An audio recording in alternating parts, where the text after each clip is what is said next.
Good morning, welcome to RANsquawk's e-morning briefing for Tuesday the 13th of April 2010.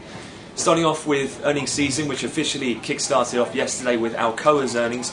Although there was a penny beat on the headline, revenues were quite a bit weaker than expected, and thus so far in Frankfurt trade they are trading lower, so we'll keep an eye on when they open up in the US later. In terms of elsewhere in Asian session, and Nikkei, that also finished down 0.8%.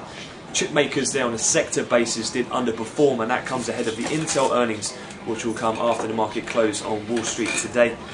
In terms of what we've seen so far here in Europe, in terms of Bund futures trading around pretty much the unchanged mark. The 10-year Greek Bund spread remains pretty much unchanged from yesterday, where we saw a significant tightening in the spread following the EU and IMF bailout or aid mechanism for Greece that was outlined on Sunday.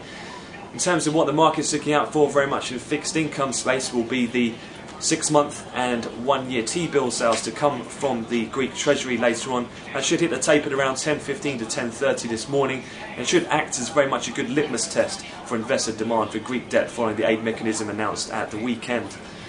In terms of equity markets, as the Nikkei was down 0.8%, the UK and European bourses also opening lower. They've narrowed losses to just around 1/10 now across the major FTSE CAC and DAX indices. In particular for the UK, basic materials continue to underperform. Bit of a double combination of weaker WTI crude futures, which are down around 80 cents at the moment, and also spot gold's down around 0.5%. Allied as well to continued uncertainty between the joint venture of BHP Billiton and Rio Tinto, and whether that JV will go ahead in terms of iron ore productions in Australia.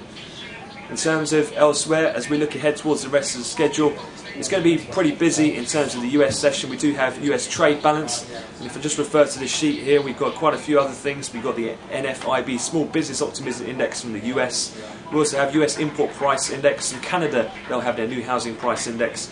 Then later on, IBD tips, and for all traders, the API all inventory numbers there to come after NYMEX pick close. And in terms of elsewhere for UK and fixed income, we will have a DMO auction today. That's going to be for £2.25 billion worth of a 2039 conventional tap. Bids in there at 10:30, results around 10 minutes after that.